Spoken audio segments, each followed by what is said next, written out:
Donc, c'est un partage dans l'Exode. En fait, c'est une petite révélation que j'ai eue en lisant le chapitre 4 de l'Exode. Alors, je ne sais pas si vraiment on peut appeler ça une révélation, mais une réflexion inspirée, on va dire.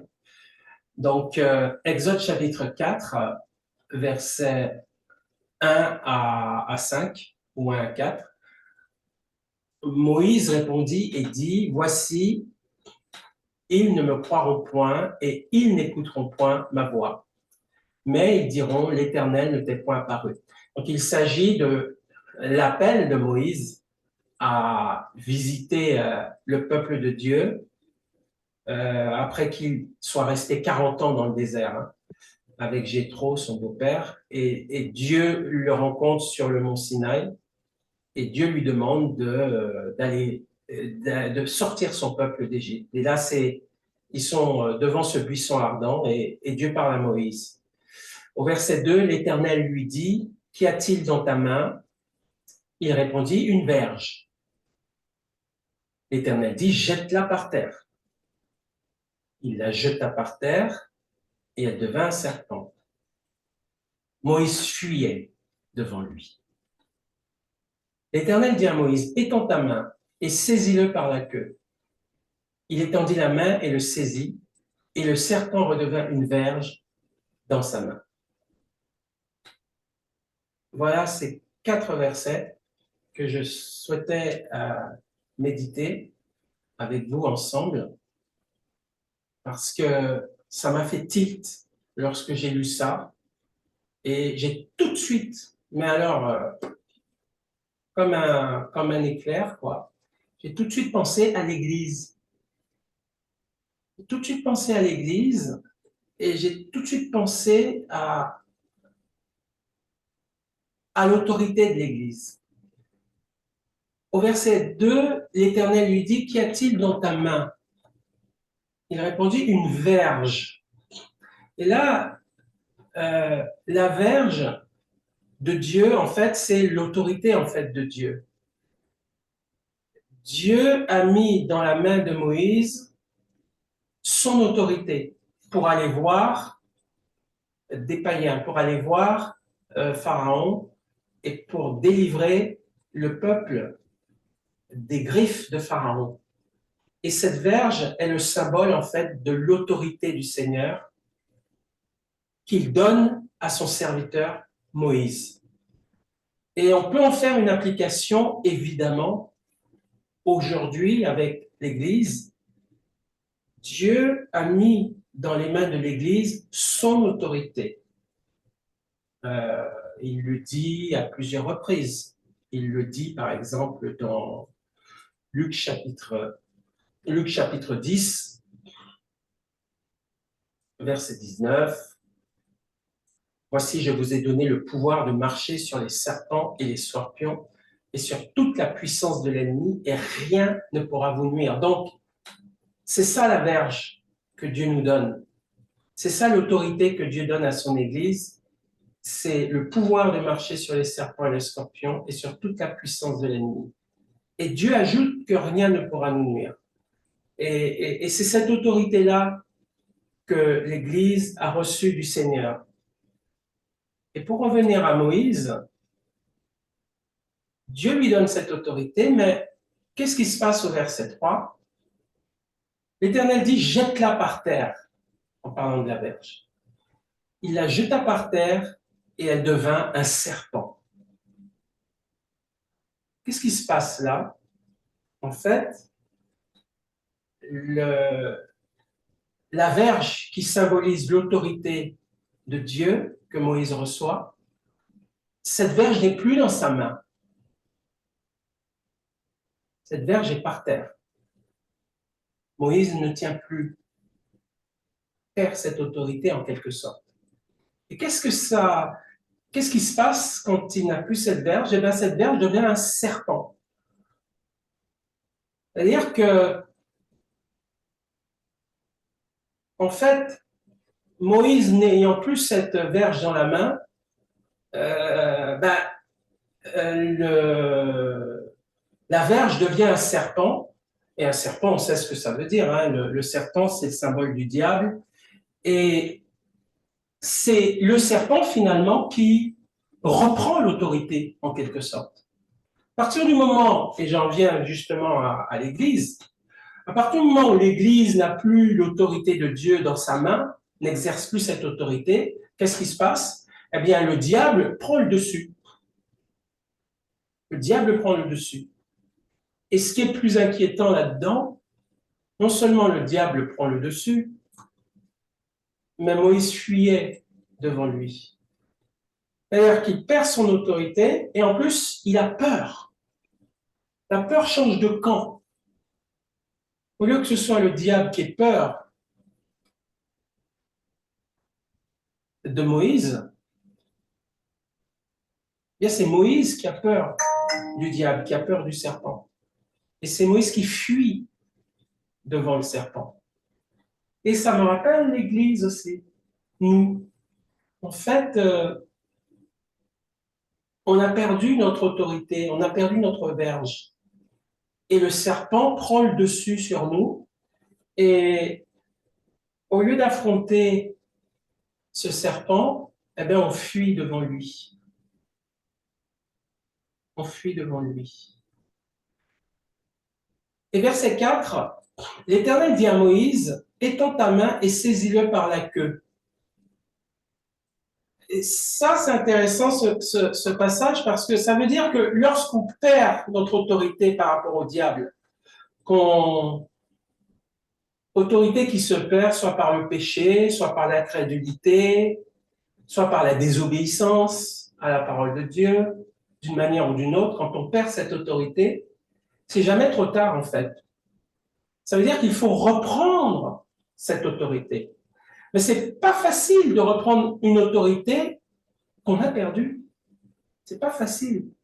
Parce qu'on doit surmonter déjà la peur, la crainte, et on doit aussi surmonter la manière de reprendre autorité sur l'adversaire. Et on voit ici que la façon dont il faut reprendre le dessus, on va dire, sur l'adversaire, en l'occurrence ici sur le serpent, c'est par la queue. C'est-à-dire qu'il y a une façon d'assujettir le malin pour reprendre autorité dessus, hein, sur Satan, mais il y a un risque, il y a des risques. Quand je dis il y a des risques, ça ne se fait pas sans difficulté.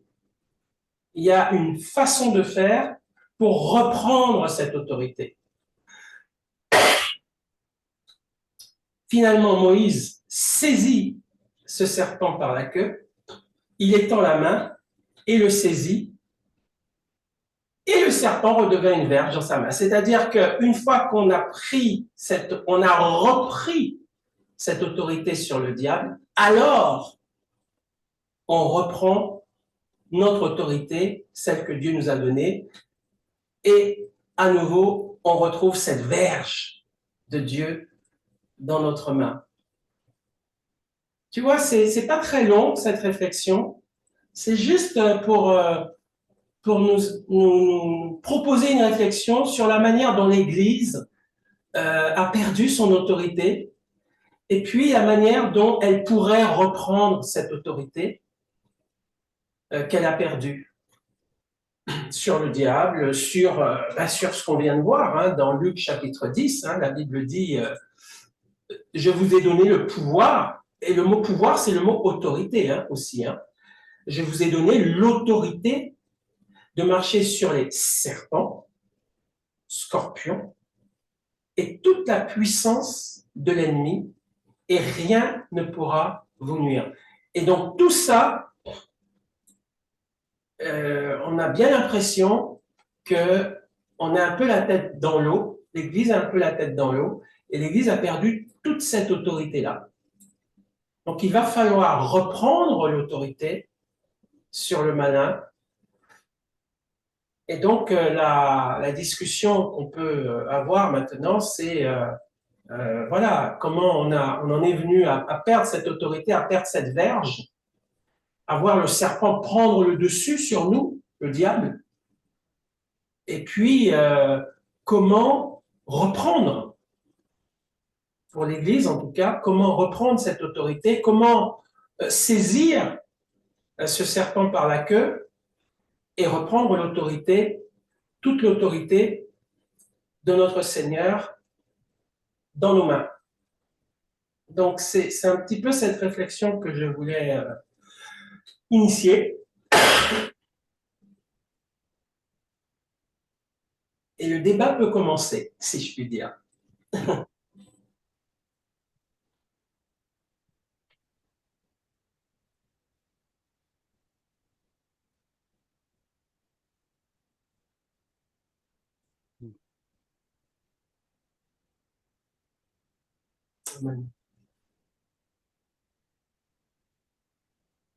Moi, la réflexion que j'ai par rapport à ça, c'est le fait que Dieu transforma le bâton en serpent. Euh, il aurait pu le faire transformer en autre chose, hein. Il n'est pas obligé de le faire en serpent.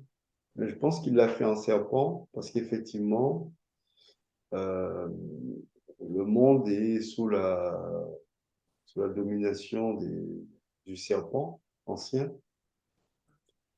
Et ce que Dieu voulait montrer surtout, c'est qu'il a domination, autorité sur le serpent, euh, sur le mal en fait. Et sachant que les Égyptiens, euh, c'était un de leurs dieux, le serpent, hein. Je crois que c'est Osiris, hein, le serpent. Et on voit sur leur couronne, il y a une tête de serpent qui passe. Donc, tout le jugement d'Égypte, de Dieu, c'était les uns après les autres, montrer qu'il était plus fort que toutes les divinations qu'ils avaient.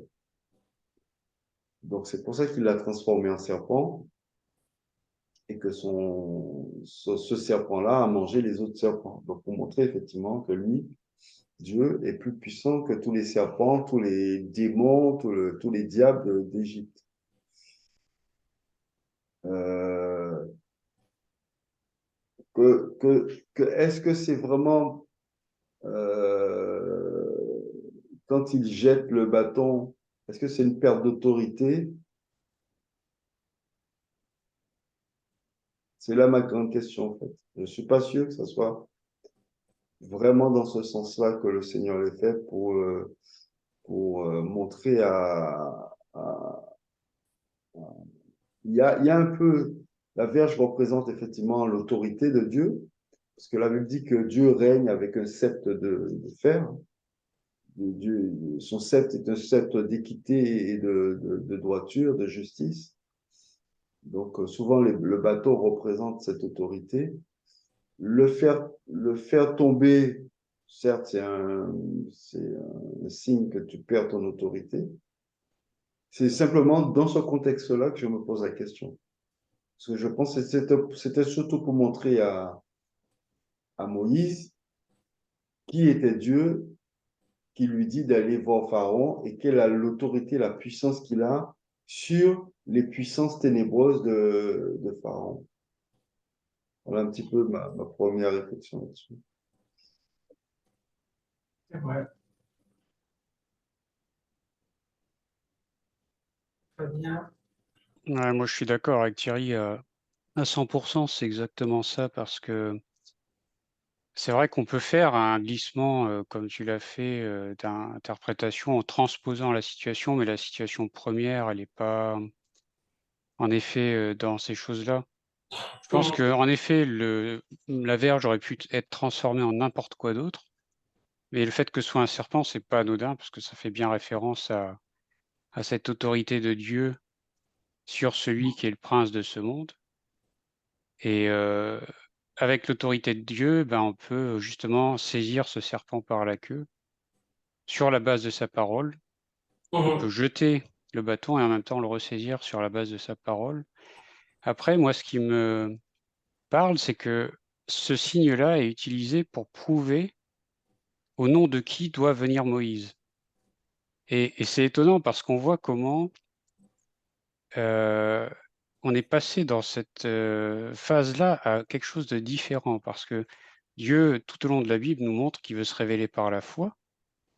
Et là, finalement, il vient un peu faire ce que tous les gens aimeraient dans le monde aujourd'hui, c'est « Ah bah oui, mais si Dieu existe, bah vas-y, descends de la croix, puis après, à ce moment-là, je croirai, ou alors montre-moi, arrête les guerres. Voilà, il y aurait une manifestation très physique qui correspondrait à nos attentes à nous.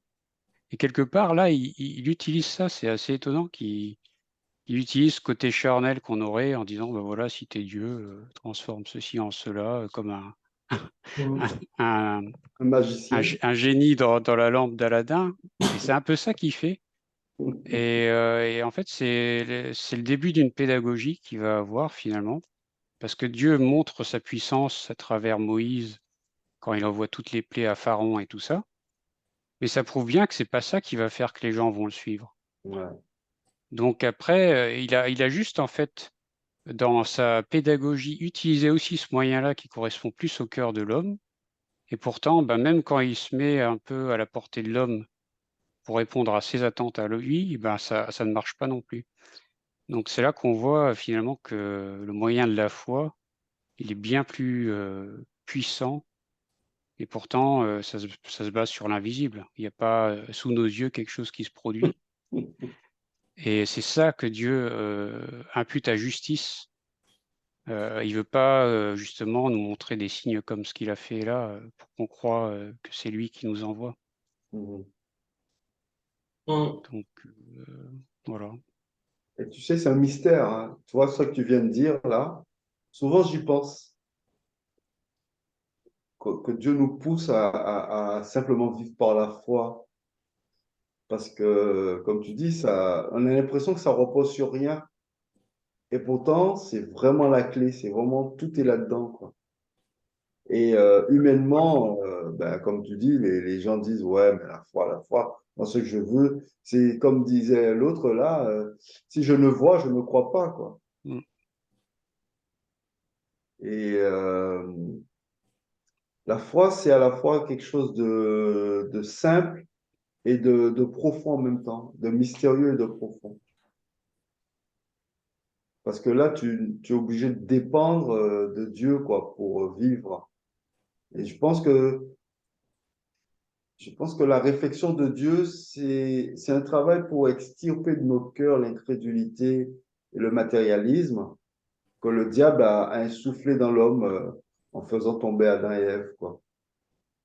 C'est ce virus-là que Dieu veut enlever dans nos cœurs en disant je ne vis que par les yeux, par la vue ou par le bien matériel. Mais voilà, la foi, j'en ai pas vraiment besoin. Il faut juste que je voie. Il faut juste que je fasse avec ce que j'ai. Tu vois, on a ramené l'homme à du terre à terre, très terre à terre. Mais ce terre à terre-là ne donne pas accessibilité aux choses spirituelles élevées. Tu vois? Ça ne nous permet pas d'atteindre des sommets spirituels, juste voir. Et tout le travail de Dieu, c'est souvent pour déconstruire en nous cette fausse idée que il suffit de voir pourquoi.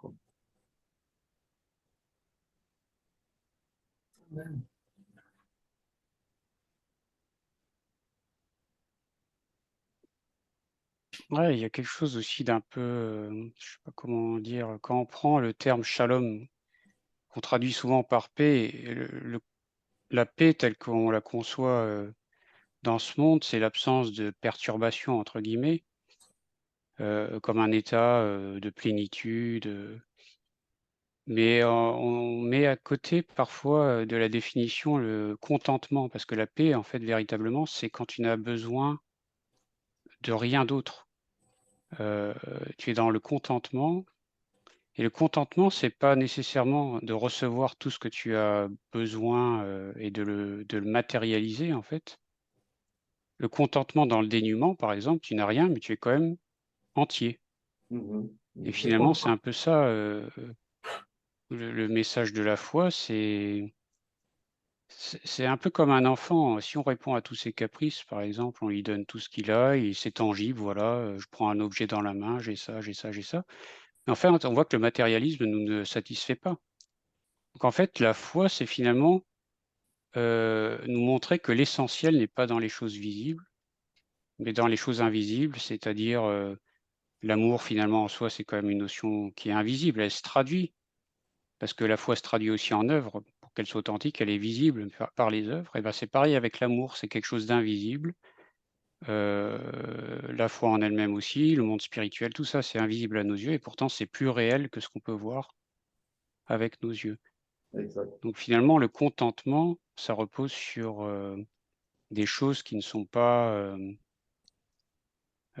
matérialisables en fait. L'essence de toute chose, elle est pas matérielle, elle est vraiment spirituelle.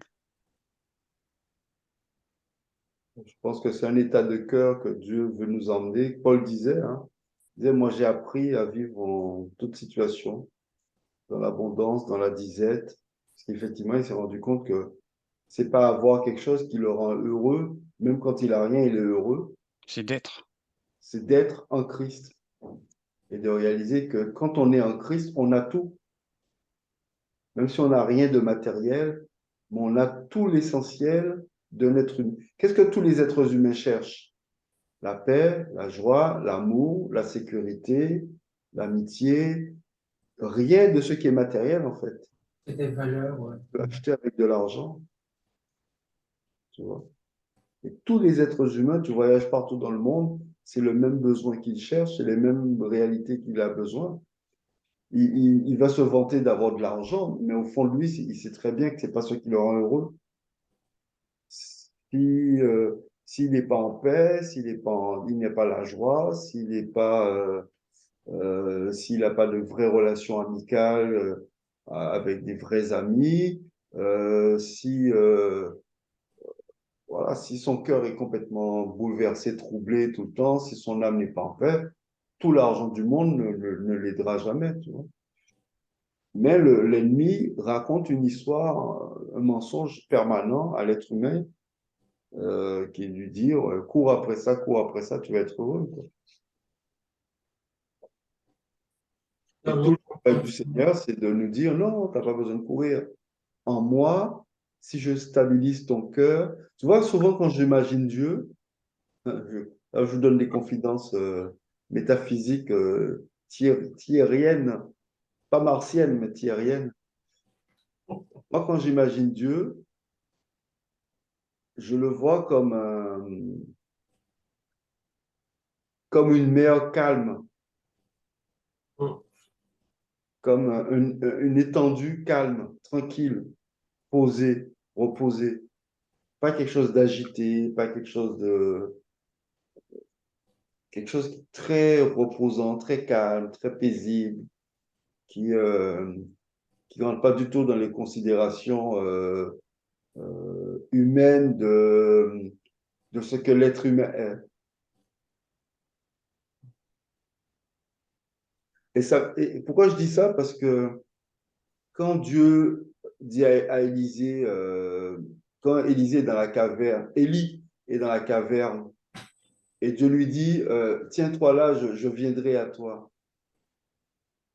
Il y a du vent, et la Bible dit que l'Éternel n'était pas dans le vent. Il y a du tremblement de terre, l'Éternel n'était pas tremblement de terre. Il y a du feu, l'Éternel n'est pas dans le feu.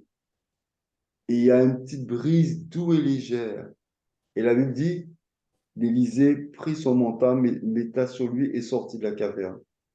Donc c'est un homme qui connaissait son Dieu et qui savait que Dieu n'était pas du tout dans le bruit, la fureur, dans l'agitement. Il était dans le calme. Une douce brise tranquille, la force tranquille. Et c'est là où Dieu veut nous amener. Dans la vague et la fureur que l'être humain a en lui, parce qu'il n'est pas en paix, parce qu'il n'est pas vraiment en fusion, en unité avec son Dieu, c'est la tempête en permanence dans son cœur et dans sa tête. Et tout le travail de Dieu, c'est de nous sortir de ça pour nous ramener vers des eaux calmes et paisibles. Comme disait David, Dieu me conduit dans les vertes prairies, tu vois. Il restaure mon âme. Et, et moi, ça m'apaise énormément quand je pense à Dieu comme ça. À Dieu comme une eau calme, comme quelque chose de serein, de tranquille, de paisible, que rien ne vient troubler, que rien. Un peu comme quand Jésus a pris autorité sur la tempête, tu vois. Il a calmé les éléments. Et c'est ce calme-là que Dieu veut amener dans nos vies, parce qu'on est tout le temps agité, tout le temps dans les questionnements, dans les réflexions, dans les trucs. Et Dieu veut nous dire, mais c'est pas ça qui est le plus important. C'est pas ça qui est important pour nos vies. C'est pas quand on est comme ça qu'on trouve les solutions à nos questions, à nos besoins. C'est vraiment dans le calme et la confiance, dans le repos et la tranquillité. Et la chair n'aime pas ça du tout. Et le diable n'aime pas ça du tout. Tu vois? Et l'autorité, comme Marcel disait, l'autorité que Dieu veut nous donner, c'est cette autorité-là. La vraie autorité, tu sais, nous, enfin, peut-être Fabien n'a pas trop connu ça, mais moi, j'ai connu l'époque où les hommes de Dieu, pour montrer qu'ils avaient beaucoup d'autorité, plus ils criaient fort, plus ils gesticulaient, plus ils faisaient des trucs, plus ils voulaient montrer qu'ils avaient de l'autorité. Mais en réalité, je pense que Dieu n'est pas vraiment dans ces choses-là. Tu vois. Pour moi, le vrai homme de Dieu qui a vraiment l'autorité, l'onction de Dieu, c'est quelqu'un qui ne paye même pas de mine, qui est là tranquille, qui dit rien, que même quand il veut chasser un démon, il crie pas oh là là là. Tu vois. Il est tellement sûr de ce qu'il a reçu, de ce qu'il a en Christ, il dit juste un mot, il dit juste une parole, démon, allez, dégage. Il n'a pas besoin de crier, il a pas besoin, tu vois. Parce que l'autorité de Christ n'est pas dans ce genre de manifestation. Mais la chair et le monde, on pense que c'est ça l'autorité. C'est quand l'homme est fort, quand il crie, quand il en impose, quand il est ceci. Alors que le Seigneur, il est comme un enfant, quoi. Il est très calme, il est très paisible. Ça me fait penser à une question dans une préparation pour des questions sur des entretiens RH et tout ça. La question, c'était, est-ce que vous êtes plutôt autoritaire ou laxiste? Et en fait, ça, c'est le genre de question qui est impossible à répondre. Si tu es pris de court, tu sais pas comment répondre à ça. Et en fait, la réponse était assez intéressante, je l'ai retenue hein, vraiment, parce que ça nous montre quelle disposition il faut avoir pour faire face à ce genre de questions. La réponse, c'est de dire, bah, je ne suis pas autoritaire ni laxiste. Parce qu'en fait, le laxisme, c'est le désordre, donc forcément, on voit tout de suite les conséquences qu'il y a. Ouais, Être autoritaire, c'est ce que fait le management de ce monde, c'est-à-dire qu'ils n'ont pas d'autorité, c'est pour ça qu'ils sont autoritaires. c'est C'est ça. exactement ce que tu viens de dire. Celui qui a autorité, il n'a pas besoin de faire démonstration ou de prouver qu'il a l'autorité. Il l'a et un point, c'est tout. Et c'est pour ça que Jésus, il a étonné son auditoire, parce qu'ils étaient étonnés. Mais avec quelle autorité parle-t-il? Mm. Ça n'avait rien à voir avec les pharisiens qui, eux, étaient autoritaires. C'est ça. C'est ça. Et j'ai entendu l'explication du mot autorité. J'ai pas été vérifié, hein, mais le mot grec ou le mot latin veut dire, autorité veut dire élevé. Celui qui a l'autorité, il n'est pas là pour écraser, il est là pour élever les gens. Il aide ceux qui sont autour de lui. C'est pour ça que ces paroles sont considérées. Les paroles de quelqu'un qui a autorité, c'est souvent, Dieu, quand il donne une parole d'autorité, c'est jamais pour détruire, pour écraser, c'est pour élever, tu vois. Et donc, nos présidents, nos machins, eux, ils ne savent pas élever les gens parce qu'ils veulent dominer sur eux et les écraser. Donc, ils n'ont aucune autorité.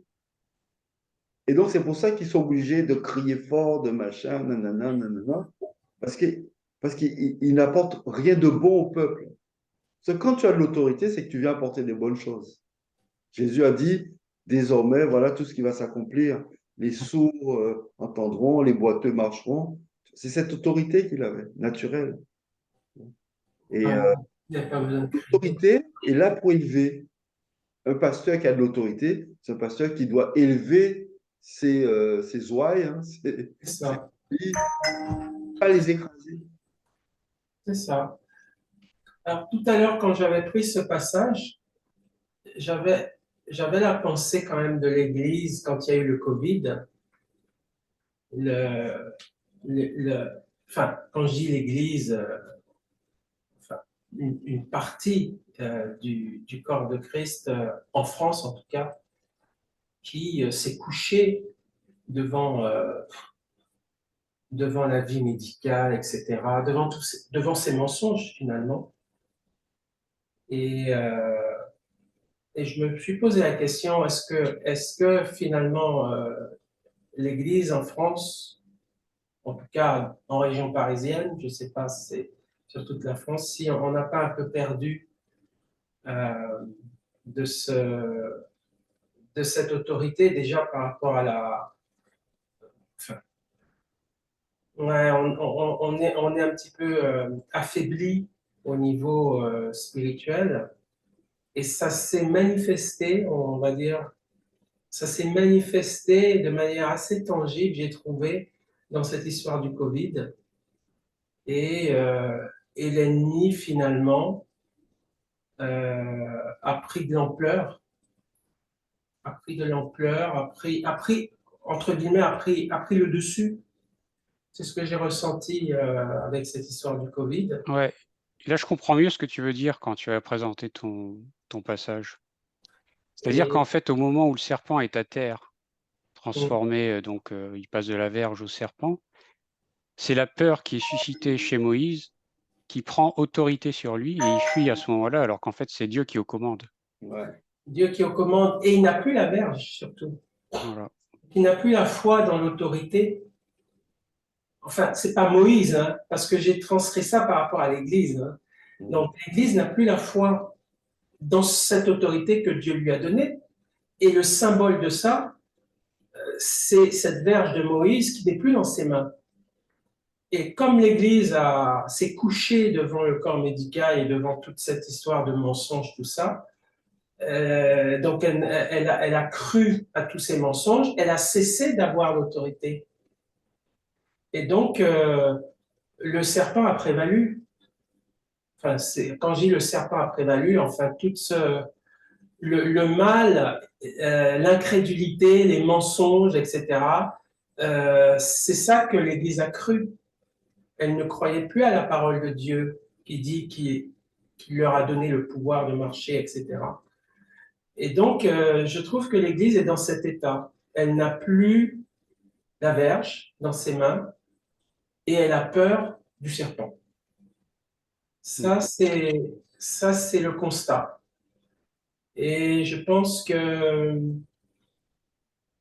je pense qu'il faut reconnaître déjà ça. Il faut reconnaître qu'on a échoué, qu'on a cru du mensonge et qu'en plus, on a peur du gouvernement, on a peur d'être puni, on a peur de ceci, on a peur de cela, on a peur qu'on ne puisse pas prendre l'avion, etc., etc. On est dans la peur.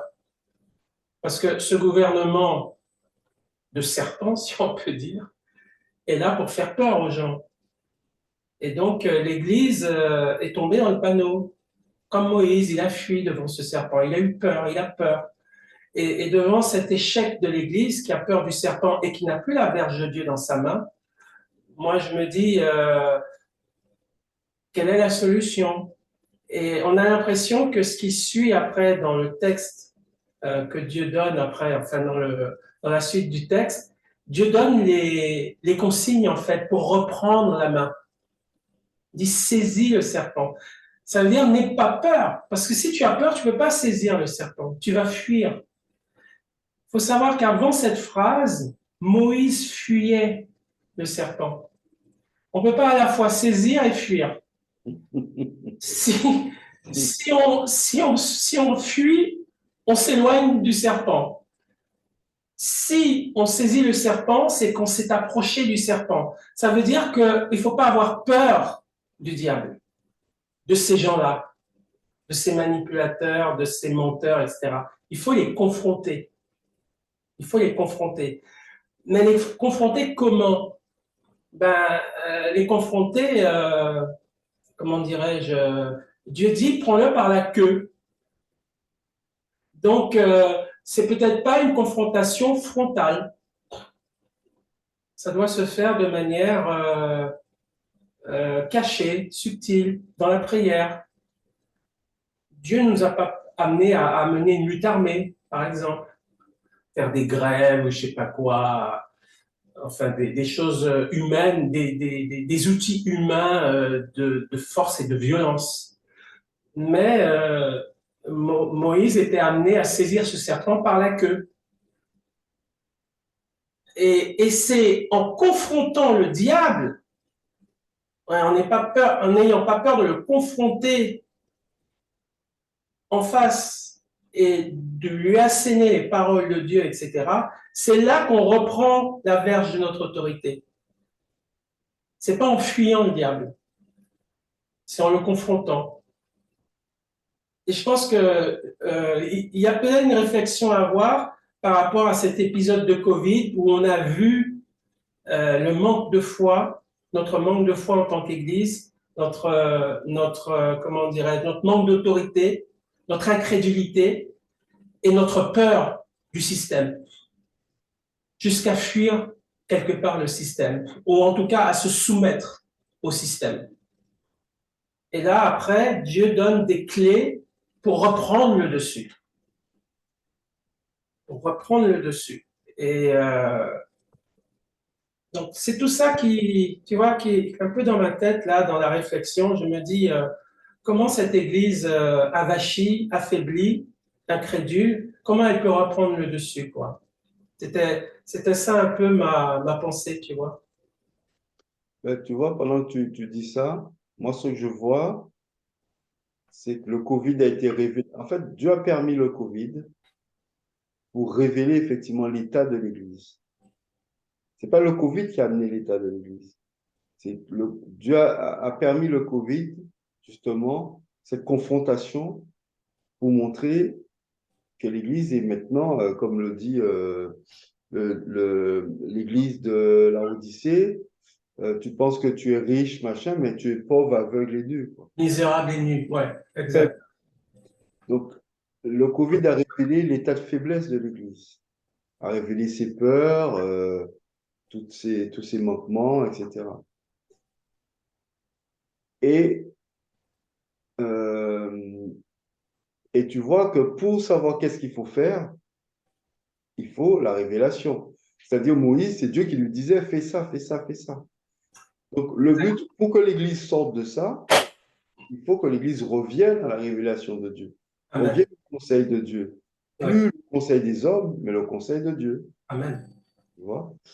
Et pour avoir attrapé le Covid pendant cette période, je peux te dire, de 2021 à maintenant, le fait que le Seigneur a permis que j'attrape aussi le Covid a été pour lui un moment pour m'interpeller sur plein de choses. À la sortie du Covid, j'avais raconté ça à ma femme, je l'avais écrit.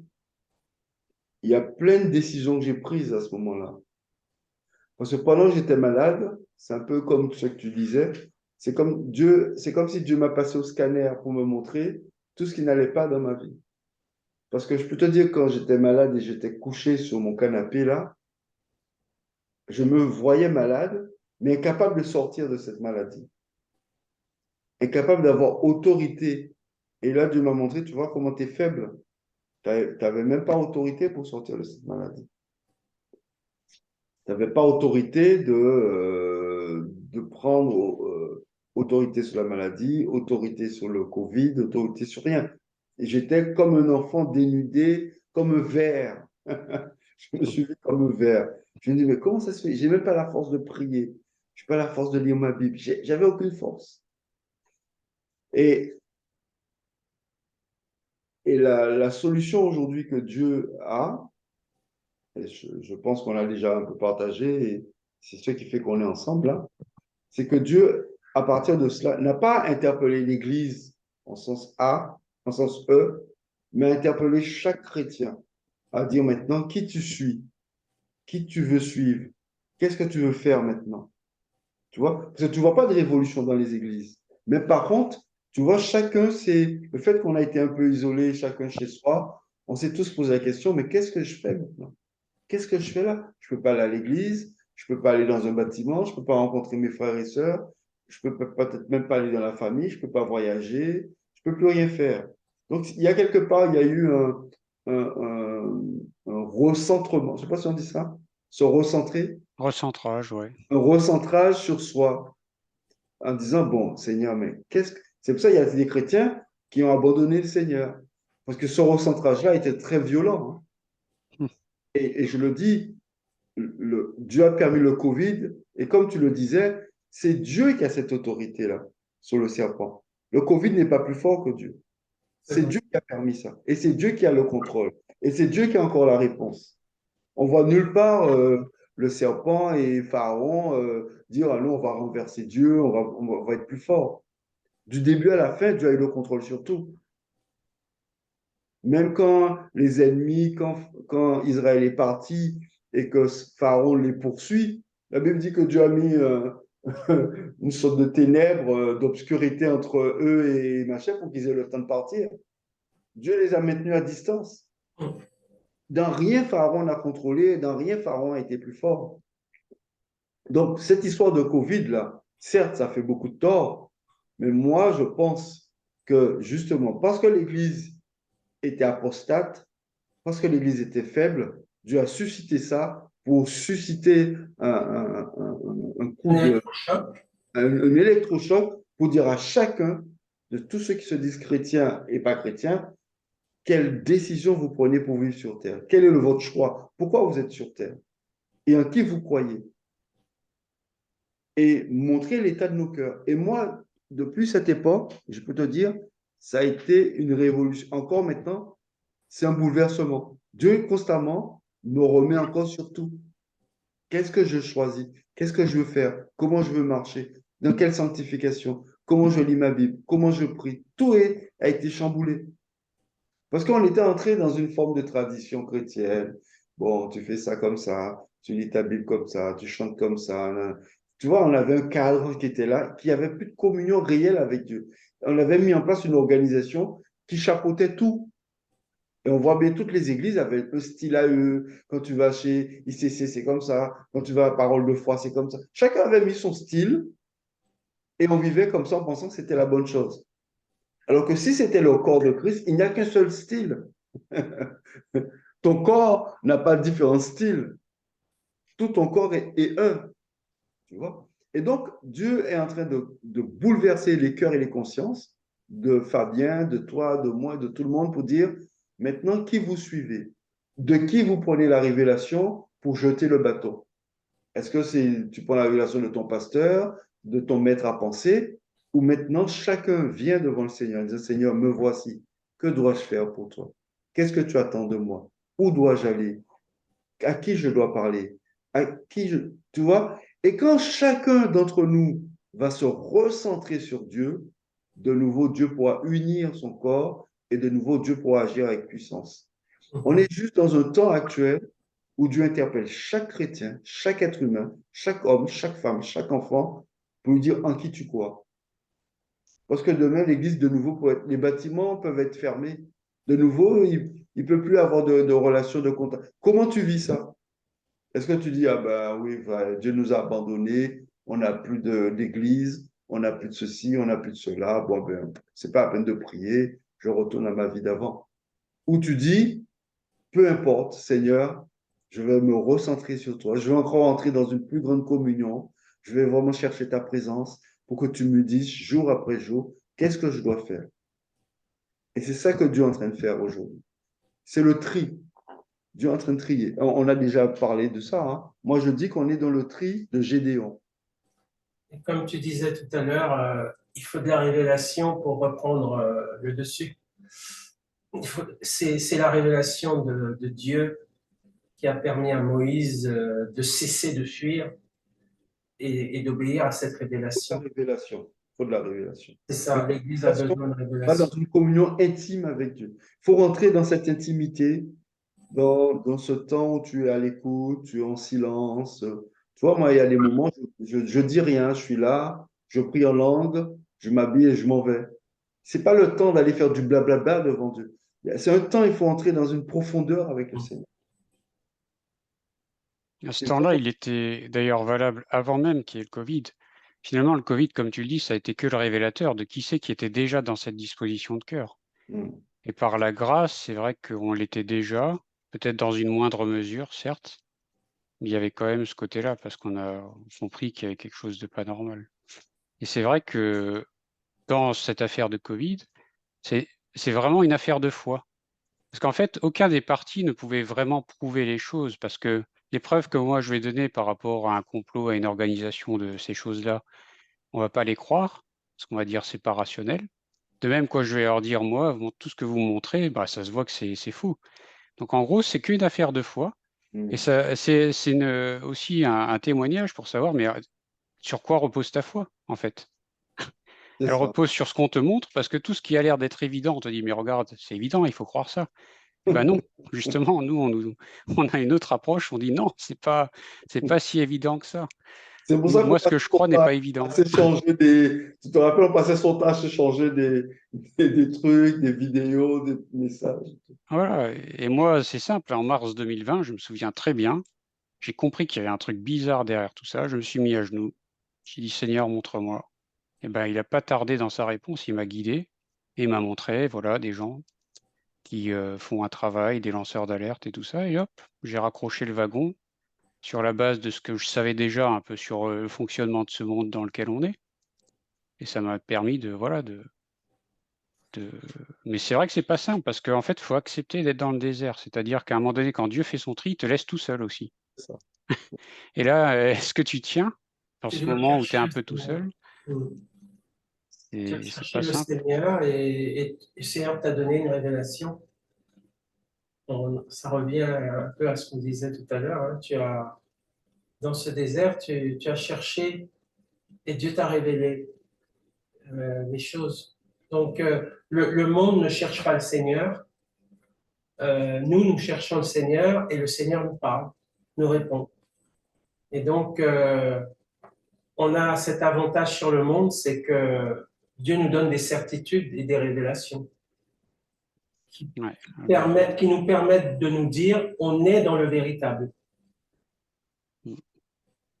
On a cette assurance d'être dans le véritable. On a, au sortir de ce Covid, etc., on a l'assurance que le monde était dans l'iniquité, préparait du mal, et que Dieu nous a ouvert les yeux pour nous faire prendre conscience de cette vaste opération mauvaise que le monde faisait. On a une conviction du Saint-Esprit que c'est ça. Ça va au-delà des informations des lanceurs d'alerte, etc. C'est une conviction, je dirais, du Saint-Esprit. Ah oui, c'est le fondement, ça. Mm. Mais ce n'est pas tous les chrétiens qui ont cette conviction, parce que ce n'est pas tous les chrétiens qui ont cherché le Seigneur pendant cette période. Mm. Certains ont juste écouté la radio et écouté les hommes. C'est pour ça que je dis que c'est à la fois c'est un temps de réflexion, c'est un temps de tri. Tu vois, moi, la conviction que j'ai, parce que comme tout le monde, j'aspire à voir la gloire de Dieu, de revoir la puissance de Dieu se manifester, etc. Mais je sens bien que le Seigneur me dit, t'es pas encore entré assez dans la profondeur. Mm. Parce que Ouais, Dieu, c'est pareil. Dieu ne veut donner sa gloire à personne d'autre. Il Mm. veut pas qu'on s'énorgueillisse de quoi que ce soit. Ouais. Plus, il y aura une telle confrontation entre le bien et le mal. Ceux qui sont solidement ancrés dans une pleine conviction, une pleine assurance, qui ont réglé beaucoup de problèmes dans leur cœur, Mm. vont être véritablement utilisés par Dieu. Mm. Dieu ne va plus permettre d'utiliser comme ça n'importe qui, n'importe quoi. Tu vois, j'écoutais un pasteur l'autre jour. Tu connais le pasteur ah, euh, son nom m'échappe. Attends, je vais voir si je retrouve rapidement une vidéo. C'est quelqu'un de connu, hein. Euh, Français? ouais, français. Attends, Jérémie Surdril? non, non, pas lui. Attends, je vais te dire ça. Pour moi, il est presque un. Pour moi, il est un docteur ou un apôtre, tu vois. Pourquoi son nom m'échappe comme ça? Eh bien, lui, il disait un truc simple, tu vois. Il disait que pendant des années, euh, il a prêché euh, un évangile pas de prospérité, mais de dire, viens à Jésus, il va te bénir, il va te guérir, il va te donner un mari, une femme, des voitures, une maison, du travail. Il C'est dit, ça un peu l'évangile de prospérité, hein. C'est un peu ça, hein. ouais, C'est enfin, moins fort que l'évangile de prospérité, mais ça enrichir, ressemble. l'origine de la prospérité, c'est véritablement Dieu est là pour faire de nous tous des gens milliardaires et riches. C'est ça, ouais. Effectivement, Dieu te bénit. C'est pas que Dieu ne veuille pas bénir, mais il dit que on ne peut pas dire que c'est ça l'évangile. Puisque quand Jésus commence son ministère, quand Paul fait son ministère, d'abord, il ne prêche que le royaume. Parce que Jésus ne prêche pas l'église, Paul ne prêche pas l'église, il prêche le royaume. C'est-à-dire quelque chose de bien plus grand que l'église. Mm. Et nous, on a enfermé Dieu dans le bâtiment, dans l'église. Mais Jésus n'a prêché que le royaume. Jésus a commencé en disant, le royaume des cieux s'est approché de vous, le royaume de Dieu est au milieu de vous, etc. Il a prêché le royaume, quelque chose de bien plus grand, avec une perspective bien plus grande que simplement dire aux gens, vous êtes des gens de l'église, enfermez-vous dans un bâtiment. Donc, ça, c'est la première erreur. La deuxième erreur, Jésus disait, repentez-vous. Quand tu lis les évangiles, Jésus disait, repentez-vous. C'est-à-dire, on a fait les gens venir à Jésus en disant, venez à Jésus, il va vous bénir. Mais on n'a jamais dit aux gens, De se repentir. de se repentir, c'est-à-dire de considérer la gravité de leur péché pour suivre Jésus. Et comme beaucoup de gens sont à l'église sans réaliser ça, mais ils sont venus parce qu'ils ont été touchés. Oh, ça m'a béni, j'ai senti l'atmosphère, la musique était bonne, oh, quelle ambiance. Oui, je me suis senti touché, j'ai frissonné, Dieu m'a visité. Mais en réalité, ils ont juste été C'est la touchés chair. mais pas dans le cœur et dans l'esprit. C'est-à-dire, ils n'ont pas vu l'énormité, la gravité de pécheurs pleurant, se repentant. Et avant, dans les églises, je me rappelle, c'était ça. Quand les gens étaient touchés par le Saint-Esprit, tu les entendais pleurer, ils montraient sur l'estrade, ils racontaient tous leurs péchés. Et d'ailleurs, on voit dans les actes, la Bible dit qu'ils prenaient leur livre de magie, ils brûlaient, etc. Il y avait des vrais gestes de repentance. Aujourd'hui, on dit aux gens, tu veux, alors fais-la. Moi, je l'ai fait, fais la prière de repentance. Oui, je reconnais que le Seigneur est mon sauveur. Mais il dit, mais ça sauve personne. Quelqu'un qui est vraiment né de nouveau, sa vie doit être impactée par le Saint-Esprit. Comme dit Clarisse, il dit, rencontrer Dieu, c'est comme tu rencontres un TGV qui t'écrase et tu changes de vie. Tu ne peux pas continuer ta vie comme avant, comme si rien n'était. Et on a dans l'église que des gens comme ça. C'est pour ça que quand il y a un problème, c'est que du charnel. Ça fait des histoires tout le temps parce qu'ils ne sont pas morts à eux-mêmes. Et c'est exactement ça. C'est la satisfaction de la chair. Quand tu dis tu seras heureux, tu seras béni, c'est l'ego qui est satisfait dans sa chair, hein. Alors que suivre Christ, c'est mourir à soi-même et c'est d'aller dans les difficultés et dans les combats. C'est ça. Tout le contraire d'une vie peinard et tranquille où tu n'auras rien à faire. Paul Et disait, c'est par beaucoup de persécutions qu'il nous faut entrer dans le royaume des cieux. c'est ça. Tous ces gens qui se convertissent en pensant qu'il n'y aura pas de combat, qu'il n'y aura plus de problème, quand ils se rendent compte qu'il y a des problèmes et des combats, ils disent, mais non, mais c'est pas ça Dieu, laisse tomber. Et donc, ils ne se sont pas vraiment convertis, ces gens-là. La conversion. Non, c'est ça. Et il faut revenir, il disait Truchel, voilà, Truchel. Il disait, il faut revenir. Il dit, moi, j'ai arrêté de prêcher ça. Je reviens à l'évangile de Christ. C'est le royaume, c'est la repentance, c'est la conviction de péché, c'est le baptême du Saint-Esprit, c'est de revenir à ce et et l'enseignement ce que nous on a enseigné, du disciplina. Et il a lu quelque chose, Fabien, je ne me rappelle pas avoir lu ça, moi. Il a lu une page de quelqu'un qui a écrit sur Insté la Ah. marche du disciple. Et il dit, J'ai pas compris. J'ai pas compris. Qu'est-ce tu sais, Fabien et moi, on a fait une formation qui s'appelle Insté. exister, ça s'appelle? Insté. Insté. Ah, Insté. Insté. D'accord. Et cette formation, c'est le disciplina, c'est une formation de disciple. Hmm. Et il a lu un courrier qu'avait écrit quelqu'un qui a participé à ça. Et il te montre comment, dans ce courrier, pour résumer, il dit, désormais, Christ s'est révélé à moi. Il m'a montré l'état, la profondeur de mon cœur, la souillure de mon âme, combien c'était l'enfer qui m'était réservé. Et puisqu'il est venu me sortir de cet enfer, m'empêchant d'avoir cette destinée infernale, et qu'il a sauvé mon âme, qui m'a lavé, qui m'a pardonné, qui m'a purifié, désormais, tout mon être est voué qu'à lui.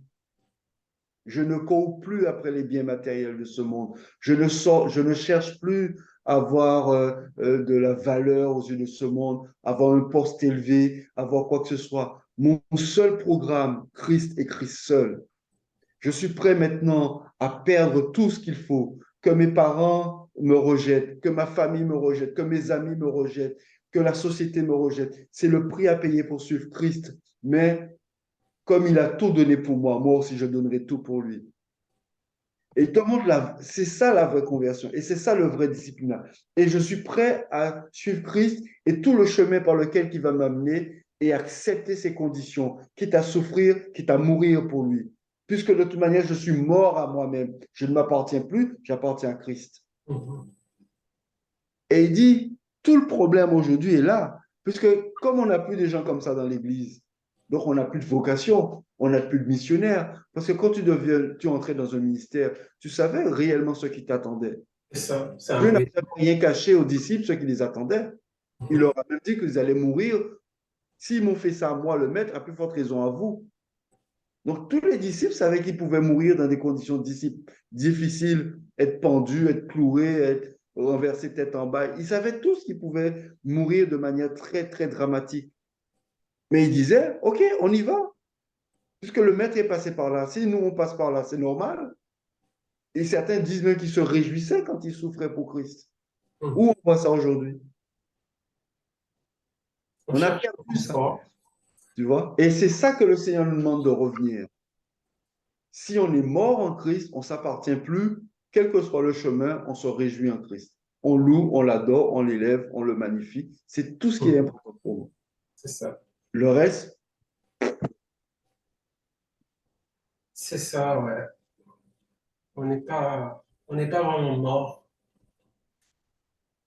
C'est c'est pour ça qu'on souffre dans la chair, parce qu'on n'est pas mort à nous-mêmes. Et c'est pour ça qu'il n'y a pas de vraie conversion finalement. Parce que les vraies conversions, souvent, c'est un brisement. Hein. Ah, c'est un brisement. C'est un brisement. Moi, j'ai été brisé.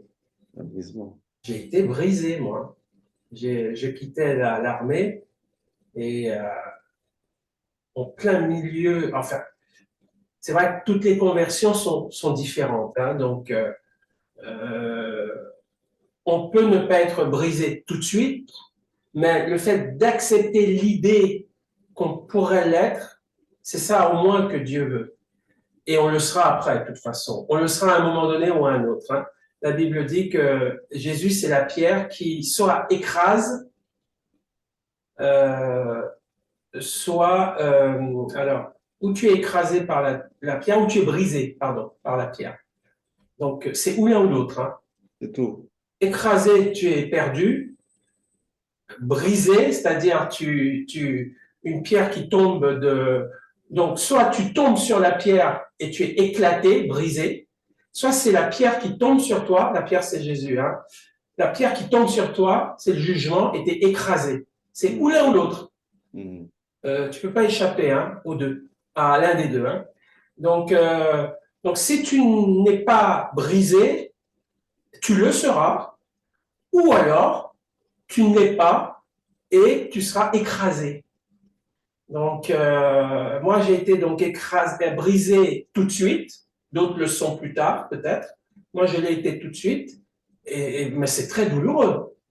C'est extrêmement douloureux parce que c'est la volonté, l'ego qui est fracassé. Hein. Fracassé. Hein. À tel point que j'ai fui sur le coup tellement que c'était puissant. J'ai fui pendant un mois. Pendant un mois, j'ai fui. Et puis finalement, le Saint-Esprit m'a brisé, m'a saisi, m'a brisé et j'ai abdiqué. Mais je suis passé par un terrible brisement hein, à ma conversion. Ce qui me rassure quelque part que c'est quelque chose d'authentique. Mais c'est pour ça que c'est une indication, c'est pas toujours le cas, mais c'est une indication quand les gens, quand tu vois que les gens n'ont pas été brisés, c'est une indication que voilà, il y a l'ego qui est encore voilà, qui est Mais encore tu vois, par exemple, tu vois les gens te dire à l'église, mais moi, c'est comme ça que je suis, c'est mon caractère, c'est ma personnalité. Ah, ouais, tu entends ça, tu peux être sûr que tu as affaire avec des gens charnels. c'est ça. Parce que ton caractère, ta personnalité doit disparaître là-dedans. C'est Ouais. pas que tu vas sauver les gens. Christ, c'est Christ qu'on doit voir en toi. Pas ta personnalité, ton caractère qu'on doit voir. On doit voir Christ en toi. La Bible dit, revêtez-vous des sentiments qui est en Christ. Et quel sentiment en Christ? N'ayant pas regardé ce qu'il était au ciel, il s'est humilié. Il a pris la posture d'un simple homme. Il a renoncé à tout. Ouais. Donc, se revêtir de Christ, c'est pas faire la gloriole en disant c'est moi, c'est moi, c'est moi, c'est mon caractère. Tu vois? Et plein de gens sont comme ça. C'est pour ça qu'il y a des problèmes dans l'Église aussi. Beaucoup de gens sont comme ça, ouais. Beaucoup de gens sont comme ça. Et quand tu es confronté, toi, tu es passé par le brisement, tu es confronté avec des gens comme ça, c'est compliqué. Ah oui, tu ne peux pas t'entendre avec des gens comme ça. C'est compliqué, hein, c'est compliqué. Ils te recrucifient une deuxième fois, ces gens-là. Parce que, parce qu'ils n'ont pas été crucifiés réellement. Et donc, c'est toi qui prends deux fois. Mm. Enfin, tu reçois une recrucifixion par la mauvaise réputation ou la calomnie ou l'injure. Enfin, tu es sali une deuxième fois, quoi. Et c'est pour ça que tu as des gens qui passent, tu vois, les gens te disent mon église est remplie. Non, ils sont remplis de gens qui circulent. Ils vont là, comme ils ne sont pas contents là, oui, là on ne m'aime pas, on ne me regarde pas, on ne me machin pas, ils vont ailleurs, Ouais. etc. Ils tournent comme ça. C'est triste. Hein, C'est le fruit d'un évangile, comme tu dis, doucereux. c'est ça. À l'autre Doucereux. bout. À l'autre bout. Ouais, voilà. Où il y a un grand risque de non-conversion. C'est ça. Parce que les gens ne meurent pas, ne reconnaissent pas leurs péchés, ne font pas une vraie repentance et n'ont pas compris le prix que Jésus a payé, etc. Donc, c'est des fausses couches, c'est des fausses conversions. Parce que je dis souvent, l'évangile est gratuit, mais il y a un prix à payer. Mm. Oui, l'évangile est gratuit, c'est-à-dire Jésus disait, venez à moi, vous tous qui avez faim et soif, etc. Même dans Isaïe, il disait, vous n'aurez rien à payer, venez boire de moi, etc. L'évangile est gratuit.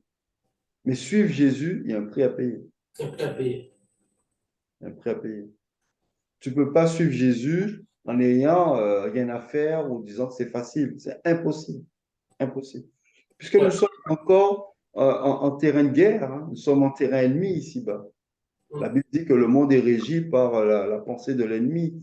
Donc nous sommes en terrain de guerre. Tu ne peux pas suivre Jésus en terrain de guerre sans que rien t'arrive. Tu es en plein milieu d'une guerre avec des ennemis qui ne t'aiment pas. Mm. Tu veux faire comment pour suivre Jésus que rien ne t'arrive? Compliqué. Compliqué, ouais. Compliqué. Ouais. Et on a fait croire aux gens. On a fait croire aux gens que si tu viens à Jésus, tu verras, tous tes problèmes seront résolus. Ça, tu seras riche. seras riche, tu auras tout ce que tu veux, tu seras tranquille, etc. On leur a jamais dit qu'il faut porter leur croix et qu'il faut souffrir. Hmm. Et donc, dès qu'il y a les moindres soucis, c'est des disputes, c'est un peu comme les Corinthiens, tu vois, ils font n'importe quoi, ils se disputent, lui va chercher des hommes à l'extérieur pour régler leurs différends, il n'y a personne de sage à l'intérieur pour s'expliquer, c'est que des conflits, que des problèmes, que des trucs, tu vois, parce qu'ils sont restés qu'en surface.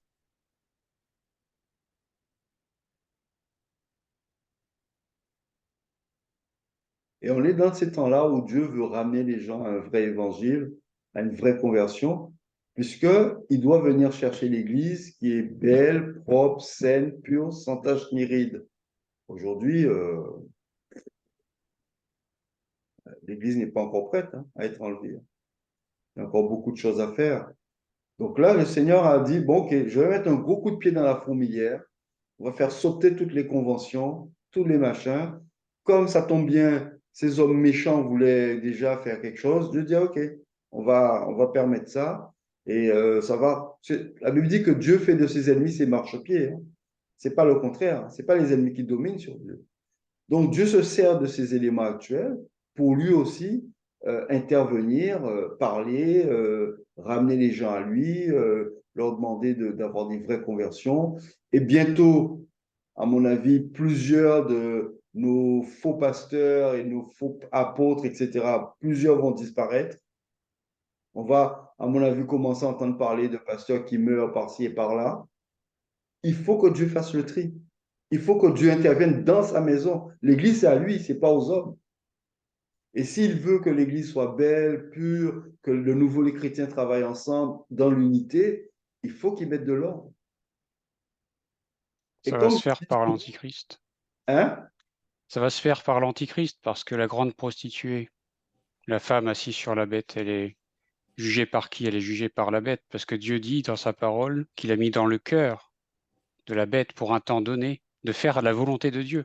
Donc c'est ça qui est énorme, c'est qu'en fait le mal va être pleinement un instrument, utilisé pour faire la volonté de Dieu à un moment précis. bien sûr. Et c'est ça qui nous met tranquille. Quand tu comprends ça, tu dis, mais en fait, mais Dieu est au contrôle de tout. C'est pas un problème. Tout ce qui se passe là, Dieu est au contrôle. L'homme pense qu'il est au contrôle, mais c'est pas eux qui contrôlent. Dieu se sert de tout ce qu'ils font pour son plan, son projet. À nous de nous coller. Tu sais, tu disais justement, Marcel, on va être dans un temps de confrontation. L'esprit d'Élie doit revenir sur les enfants de Dieu. C'est un temps de confrontation. Mais on voit bien qu'en pleine guerre, en pleine confrontation, ben, Élie savait qu'il suivait et il avait les directives de Dieu et il faisait ce que le Seigneur lui demandait.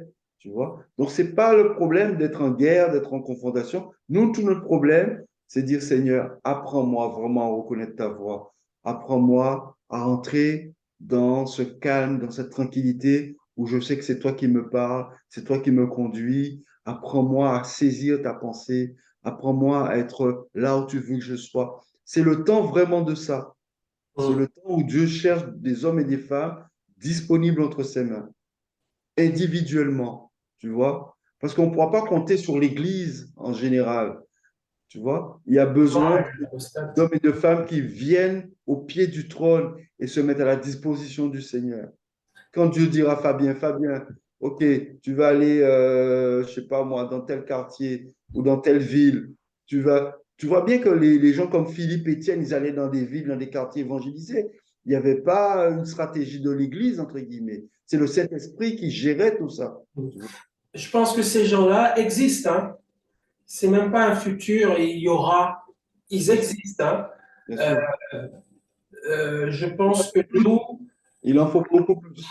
voilà, il y en aura beaucoup plus. Mais déjà, ils existent et ils existent pour la bonne raison que l'apostasie existe.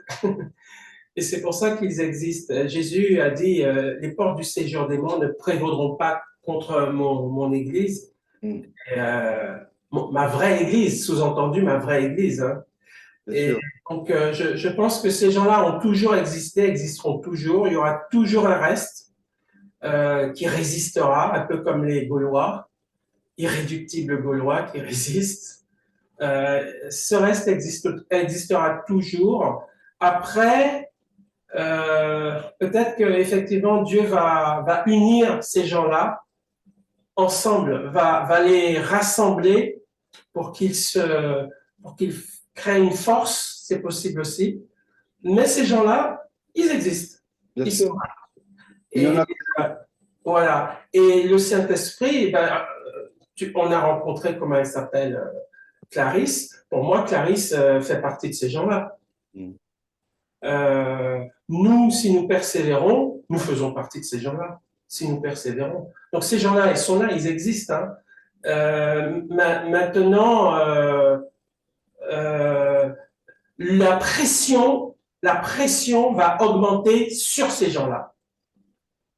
C'est-à-dire, plus l'apostasie va grandir, plus nous, on aura de la pression. Pression pour continuer à rester fidèle et ne pas rejoindre le camp de l'apostasie. Donc, la pression, elle, va augmenter. Mais il faut qu'on résiste à ça et qu'on intensifie, je dirais, notre résistance dans la prière, dans tout ça, quoi. C'est là. Tu te rappelles quand Dieu dit à Élisée, et Élie dit à chaque fois, oui, mais voilà, j'ai déployé mon zèle pour l'Éternel, etc. Et je me retrouve seul. Et le Seigneur lui dit, j'ai mis de côté 7000 hommes qui n'ont pas fléchi les genoux devant Baal. Amen. Eh bien, j'avais jamais fait le lien. Quand tu continues plus loin, quand l'armée de Syrie, de Ben-Hadad, veut attaquer Israël, ils sont des milliers. Il est dit que Akab fait appel aux hommes, parce que le prophète lui dit, réunis une armée autour de toi et je vais livrer l'armée de la Syrie. Le roi de Syrie, en fait, ouais. Combien d'hommes ils réunissent? J'avais jamais fait attention. 7000. Il dit, Akab réunit 7000 hommes pour aller faire la guerre. J'avais jamais fait le lien entre les 7000 hommes que Dieu avait dit qu'il avait mis de côté à Élie et l'armée d'Akab qui est composée de 7000 hommes. Et c'est 7000 hommes. Tu vois un peu?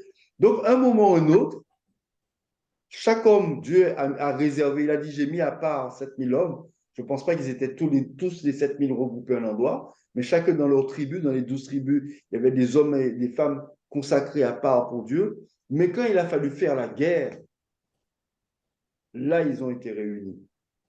Voilà. Tu vois? Et c'est ça que je pense aujourd'hui. Dieu est en train de sélectionner ces gens-là, toi, moi et tous les autres, donc partout dans le monde et en France, pour leur dire, levez-vous, préparez-vous, sanctifiez-vous, mettez-vous à part pour moi. Quand la trompette sonnera, quand le temps viendra, où il faudra le confronter, le mal de ce monde, de ce siècle. C'est ça, il faudra le confronter. Son armée pour le faire. C'est ça. Ça rejoint notre méditation où Moïse, à un moment donné, Dieu lui dit de confronter le serpent. C'est ça. Et de le saisir. Et ça rejoint le fait que Dieu nous demande pour l'instant encore de rester en dehors pour justement ne pas s'exposer à la persécution, ne pas s'exposer à prendre des coups. Inutile. Il dit, j'ai mis caché ces 7000 hommes. Voilà. Ils étaient cachés. Tu vois? Il ne faut pas qu'on aille trop s'exposer. C'est ça. Prendre des coups. C'est le temps encore de rester caché, de rester formé, de se former, de se préparer à ça. C'est ce que je ressens aussi parce que je sens qu'on est caché, on est quand même caché. C'est Moïse seul, dans cette rencontre intime avec Dieu, qui ressaisit dans cette histoire, qui ressaisit le serpent. C'est pas une affaire de foule, etc. C'est très privé, hein. Et donc, ce Moïse, dans cette intimité avec Dieu qui saisit le serpent, c'est ce petit groupe-là. Enfin, ce petit groupe, c'est pas forcément un petit groupe, mais par rapport à la masse de l'apostasie régnante, voilà, ils sont beaucoup moins nombreux, ceux qui obéissent au Seigneur dans des temps d'apostasie, évidemment. Il y avait 850 faux prophètes de Baal et d'Astarté. 850, c'est énorme. Et toute la foule était idolâtre. Parce que Dieu ne dit pas, je me suis réservé 7000 prophètes. Non. 7000 hommes, c'est-à-dire des gens De la tous foi horizons. Ouais. de tous horizons. Ce n'est pas nécessairement des ministères. Non. Là, on avait 850 faux ministères et une foule énorme qui les suivait. Donc, ces 7000 hommes, c'était pratiquement rien par rapport à cette foule et à ces centaines de faux prophètes. C'était absolument rien. Hein. Ils étaient insignifiants, quoi. Eh bien, pourtant, par la grâce de Dieu, Dieu les a utilisés avec Élie pour, par la prière, par la résistance, etc. Dieu les a utilisés. Et Élie n'est que on va dire, le haut de l'iceberg, entre guillemets. C'est ce que Dieu est en train de dire à Élie, finalement. Hein. Tu es juste le haut de l'iceberg. Mais sous l'iceberg, les gens peut-être qui ont prié pour toi, etc., il y avait 7000 personnes Ouais. sous l'iceberg. Et donc, ces gens-là existent. Moi, je bénis le Seigneur, ils existent. Ah oui, Et bon, Dieu nous les fait rencontrer. tout à fait. Il les fait rencontrer. Et pour moi, au fur et à mesure, dans chaque ville, dans chaque région, Dieu fera en sorte de les regrouper au fur et à mesure. Oui, Au fur et à mesure. oui, c'est ça. Et Dieu les regroupe par rapport à des projets. C'est On ça. en revient aux projets. Des projets de Dieu, notamment l'évangélisation, mais pas que. Certains projets comme ça, Dieu les remet ensemble pour faire du bien au peuple, pour élever le peuple de Dieu et puis les non-croyants pour qu'ils croient. Ce que me disait Clarisse, ce qu'elle a reçu, c'est que Dieu lui disait qu'il allait faire des choses qui vont étonner, estomaquer les gens. Des choses incroyables. Comme avec Élie. Ouais, exactement. Comme avec Élie. Parce que plus le mal est grand, plus Dieu est obligé de déployer de la grande puissance. C'est ça. Par contre, il faut que Clarisse sache qu'il y a 7000 hommes qui n'ont pas fléchi le genou avec elle, qu'elle n'est pas seule. Il ne faut pas que les gens se disent je suis l'élu qui va faire tout. Non, non. Dieu nous choisit, Dieu fait des choses puissantes avec nous, mais il n'y a pas que nous. Il y a un reste. Et ce n'est pas parce qu'on ne les voit pas qu'ils n'existent pas. C'est sûr. Ils existent. Ouais. Ça nous maintient dans l'humilité finalement. Et ça montre aussi que Dieu se reste, Dieu le connaît, et il les utilise les uns et les autres en fonction de ses desseins, de ses plans, il les utilise et parfois il les met en relation, en contact. Mais un élément isolé doit toujours penser « je ne suis pas seul ». Il y a le Seigneur, mais il y a aussi un réseau qui est là, que peut-être je ne connais pas, mais il est là. Je ne suis pas isolé, quoi.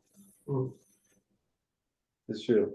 Et justement, c'est comme ça qu'il faut prier. Il faut prier dans cet état d'esprit de dire, Seigneur, ce corps-là que tu es en train de te constituer, fortifie-le, forme-le, lève encore des ouvriers, lève encore des hommes, des femmes, des ministères, des prophètes, des apôtres, pour continuer à bâtir cela et à préparer cette armée, cette confrontation à venir, parce qu'elle va arriver tôt ou tard. Hein.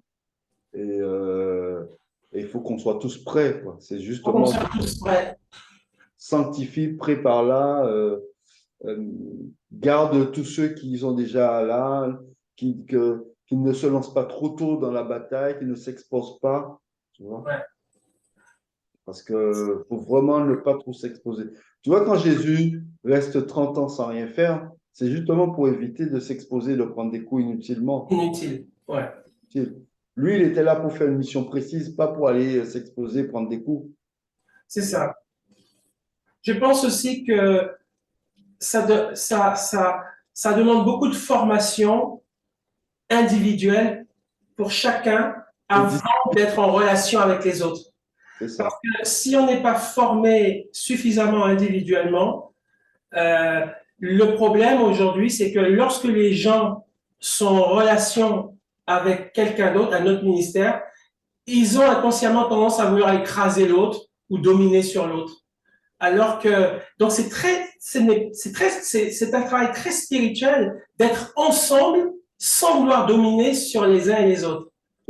C'est quelque chose de très puissant et de très complexe. Il n'y a que Dieu qui peut faire ça. Hein. Donc, si on n'est pas prêt à rencontrer quelqu'un d'autre en humilité, c'est-à-dire en sachant que c'est le Seigneur qui organise cette rencontre et qui organise les rôles, les temps et les rôles les uns avec les autres, si on n'est pas prêt à ça, ben Dieu ne permet pas qu'on rencontre. Hein.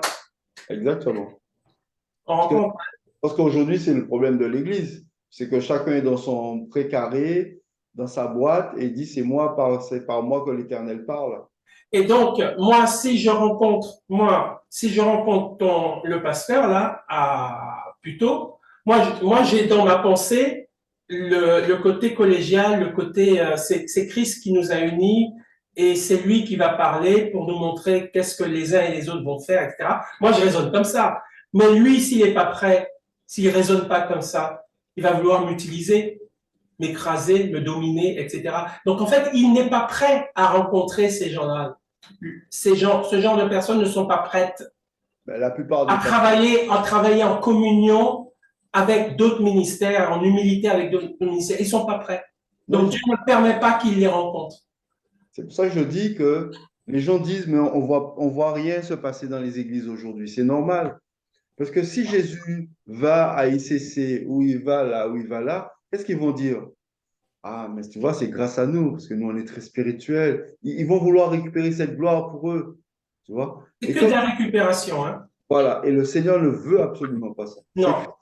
Ce temps de permissivité, Dieu ne le veut plus. Tu vois? Non. Dieu veut accomplir sa volonté totale.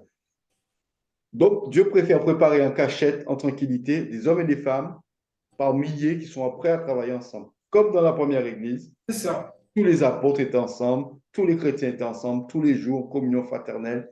Et il n'y avait pas de dispute pour dire c'est moi le leadership, c'est moi le plus grand.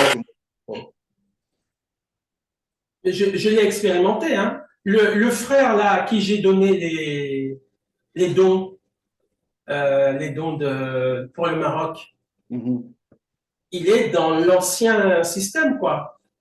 C'est-à-dire, il n'est même pas prêt à ce qu'il y ait une discussion pour parler ministère, etc. Il n'est même pas prêt à ça. La première réaction qu'il a eue, tiens, viens dans mon assemblée. Assieds-toi et regarde. C'est sa première proposition. Et en plus, son assemblée, elle est à Provins. Enfin, ah oui, à 150, 200 km d'ici. Et il me dit comme ça, tiens, viens, fais 200 km, viens me voir pour que je m'assoie et pour que je regarde un culte où il y a 8-10 personnes. Donc, me rencontrer se résume pour lui à venir, m'utiliser pour grossir les sièges. Ça se résume à ça. Donc, il n'est pas prêt. Ouais, je te dis, quasiment tous ne sont pas prêts à ça. Ils ne sont pas prêts. Ils sont pas prêts. Ils sont même, quand Dieu le pire, c'est si Dieu envoie des prophètes et des apôtres, alors là, c'est la guerre. Entre pasteurs, ils n'arrivent pas à travailler ensemble. Donc, à plus forte raison, s'ils ont des apôtres et des prophètes, alors là. Le prophète qui commence à dire, voilà, il y a ça, de la part du Seigneur, lui, il le chasse. Il dit, c'est un démon qui parle.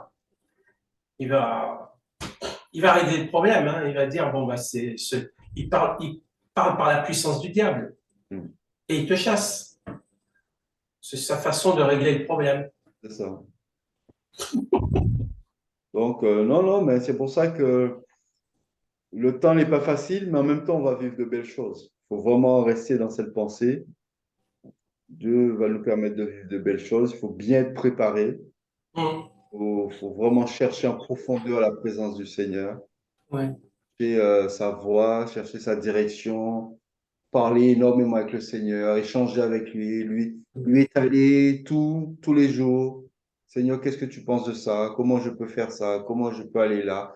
S'habituer déjà, être dans cet échange, quand ça viendra, ça sera quelque chose de naturel pour nous. Tu vois? Parce que cet échange-là, il ne faut pas attendre comme si ça va tomber du ciel. C'est une formation. C'est tous les jours. Tous les jours. Jésus a appris l'obéissance par la souffrance tous les jours. Ça n'a pas été facile. de renoncer à être Dieu pour vivre comme un simple homme et obéir. Hé, petit Jésus, viens faire la vaisselle. Et maman, je vais aller faire la vaisselle. Ça n'a pas été facile pour lui. Tous les jours, d'être là, de dépendre des autres humains, de dépendre de Joseph, de dépendre de Marie, d'obéir, d'aller à l'école, de venir apprendre le métier de charpentier. C'était pas facile pour Jésus. Nous, on pense que ça a été facile, mais ça n'a pas été facile. Non, il a dû renoncer au sens profond du terme Tous à les sa jours, divinité, c'est ça. Tous les jours, profondément. profondément. Hein. Un simple homme, tous les jours. Parce qu'il aurait pu prendre une partie un peu de sa divinité et dire, écoute, la vaisselle, hein. Non, papa Joseph, il faut construire une maison en bois, aller faire un tour de magie. En 2 secondes. Ouais, il claque des doigts et la maison est faite, hein. Elle est Il construite. appelle quelques anges. Et là, les anges, venez construire ça pour moi. Il aurait pu, Il aurait pu, mais non, mais il n'a pas fait. raboter, couper les arbres, raboter, faire des trous, clouer, Il a cloué, il a fait tout ça. s'écraser le doigt, se faire mal, Ouais, ouais. avoir faim, avoir soif, lui qui ne connaissait même pas ce que c'était au ciel. Il C'est a appris, incroyable. il a appris par la difficulté. Et je me rappelle quand j'étais responsable de l'école du dimanche, je disais aux enfants, hein, vous croyez que quand la jolie petite Sylvie du village venait lui faire des yeux doux, il fallait qu'il résiste aussi. Il dit, non, non, non, non, moi, non, ça ne marche pas. Je ne fais pas de yeux doux, moi. Quand il J'ai une jouait, vocation, j'ai un but. voilà, Sans entrer dans les détails. quand il jouait aux billes pour gagner, il pouvait faire des tours de passe-passe pour que sa bille fasse un détour pour aller gagner. Non, il devait renoncer à ça. Il devait jouer normalement. S'il n'était pas doué, ben, il n'était pas doué, tant pis. Tu te rends compte, tu as la possibilité, comme Garcimore, de C'est faire des tours de magie et tu dois y renoncer. Tu vois? Quand un petit baraqué du village venait l'embêter, et tu es Jésus là? Tiens, viens voir un peu là, je vais te mettre 2 claques. Bah, il fallait qu'il arrive à s'en tirer sans taper le gars, sans l'écraser, sans appeler la foudre de Thor pour descendre sur lui, le ratiboiser. Voilà, la maîtrise. Et là, c'est l'amour, c'est la puissance de l'amour qu'il a gardé. Hein. C'est incroyable. C'est terrible, hein. Parce que il pouvait tout faire, mais il a accepté de ne rien faire. Rien faire. Ça, c'est quelque chose, tu vois. C'est une souffrance. Hein. C'est une souffrance. Parce que pour abréger la souffrance, tu peux faire un miracle. Ben, c'est ça. Et tu ne le fais pas. Et tu ne dois pas le faire. Tu ne dois pas le faire. Waouh. Et tu vois, bien tous les jours, on prend des décisions. Tous les jours. Moi, je me dis, si j'avais un peu de pouvoir, en un instant, je ferais ça. Soit le collègue qui ne marche pas droit, je lui mets 2 claques. Le machin qu'il faut imprimer, écrire le courrier rapidement. Tu dis, Seigneur, allez, envoie un ange, je vais faire ça. Tu vois, tu t'imagines, si tu avais tous ces moyens à ta disposition, comment tu l'utiliserais? Au lieu d'un anneau, il pouvait prendre un carrosse avec des chevaux. C'est ça. Ou à l'habiter, il était roi, non? Il pouvait aller habiter dans de beaux bâtiments, de beaux hôtels et avoir des centaines de personnes à son service. Il a renoncé à tout ça. Marcher à pied, se faire mal aux pieds, etc. Non, le Seigneur a réellement appris la difficulté. Ça nous Oui. dépasse. Hein. Ah ouais, c'était pas facile pour Ça lui. nous dépasse. Parce que nous, on n'a pas ce pouvoir. C'est ça. Lui, là, il y renonce. C'est ça. Ça nous dépasse. Hein. C'est pour ça que tu vois, nous, surtout les chrétiens, on n'aura pas beaucoup d'excuses devant le Seigneur. Parce qu'on a eu le modèle, l'exemple type, tu vois, et Jésus nous a donné l'exemple. Donc, c'est pas comme si Dieu nous demandait des choses qu'il n'a pas fait. Lui, il l'a fait. Il a été bien plus loin que tout ce qu'on pouvait penser. Tu vois. Il ne s'est pas contenté de faire juste un petit peu. C'est comme nous, on fait en général. On fait juste ce qu'il faut faire, on ne fait pas trop, etc. Mais le Seigneur a été au-delà de tout.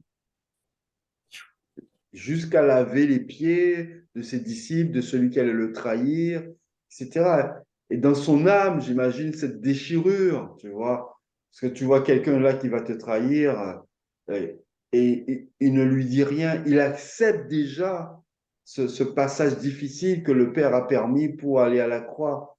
Donc, à aucun moment, il ne se permet de se rebeller, à quel moment il ne se permet de dire, ah, Seigneur, non, là, c'est trop quand même, parce que qui peut supporter ça?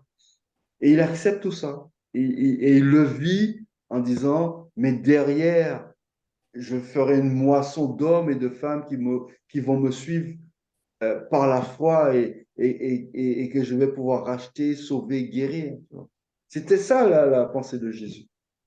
C'est ça qui l'empêchait finalement de sombrer et d'être désespéré. C'est la puissance de cette vision finale, C'est cette ça. gloire finale de salut potentiel de millions d'hommes.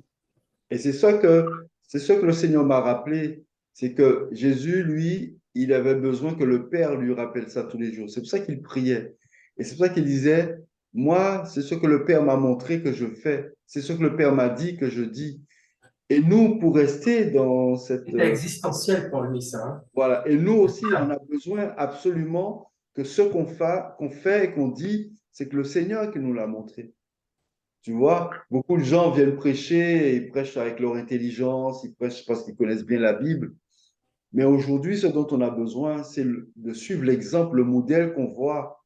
Quand Dieu a dit à Moïse, fais selon le modèle qui t'a été montré sur la montagne. Moïse n'a pas conçu le tabernacle avec sa petite intelligence. Il a fait exactement comme le Père lui avait montré. Amen. Tout ce qui était dedans, tous les ustensiles, l'arche, tout a été fait selon le modèle. Et nous, c'est vrai qu'on se permet des largesses à raconter des trucs, à prêcher des machins que pas vraiment Dieu nous a montré de faire. Et Dieu me disait, pour éviter tous les problèmes, tous les ennuis et les combats futiles, vaut mieux attendre et laisser le Seigneur nous révéler exactement sa pensée pour agir. Comme ça, tu es tranquille. Tu ne t'exposes pas, tu ne te fais pas du mal. Et quand les gens viennent comme pour Jésus, qu'on venait le prendre en défaut, il était tranquille parce qu'il ne faisait que ce que le Père lui demandait de faire. Il disait, je ne parle pas de mon propre chef, je parle selon ce que le Père m'a demandé de dire. Et nous, c'est dans cette dimension que le Seigneur nous demande d'entrer, pour que petit à petit, on commence à penser comme le Seigneur, à parler comme lui, à agir comme lui. Tu vois, pour que ça nous protège, parce que Jésus s'est protégé. Quand il a dit, il n'y a rien en moi, il n'y avait plus de prise, le diable ne pouvait avoir aucune prise sur lui. Mais ça a été dur d'arriver à ce point-là. Et c'est à nous, si on veut, dans les années à venir, ne pas souffrir, ne pas être tenté, ne pas tomber dans la chair ou l'argent ou les compromis ou les machins, c'est à nous dès maintenant de régler tout ça. Et ça se règle que dans la difficulté. Ça serait que dans le renoncement. Ça serait que dans l'humilité, que dans le jeûne.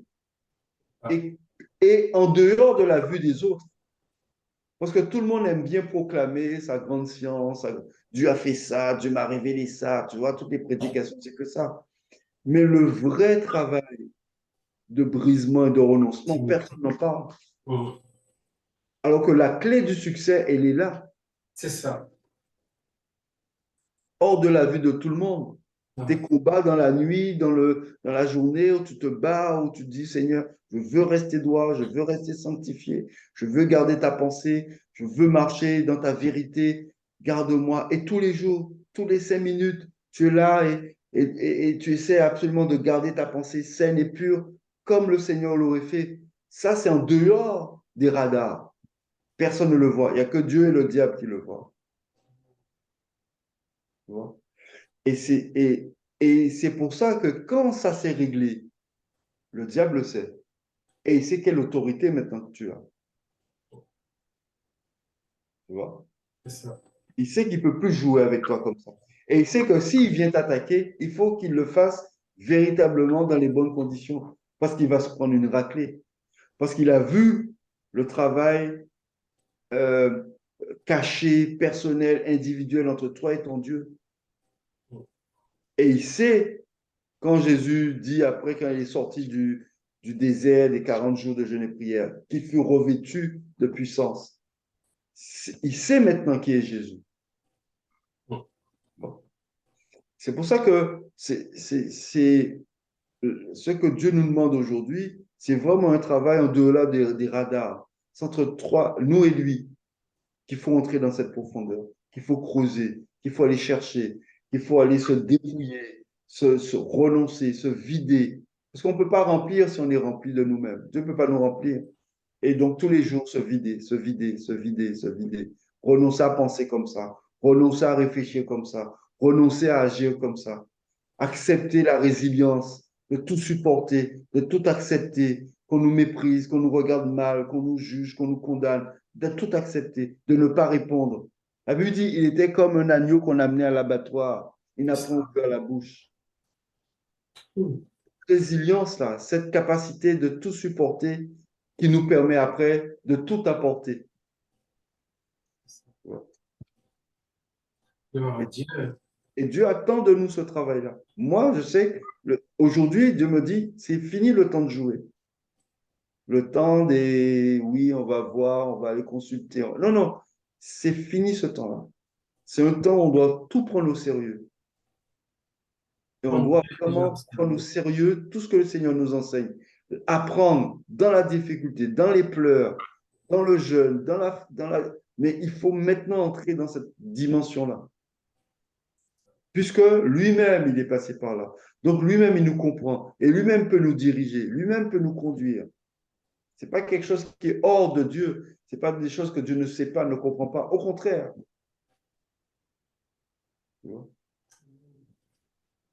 Je vais suspendre l'enregistrement parce qu'il va être trop long pour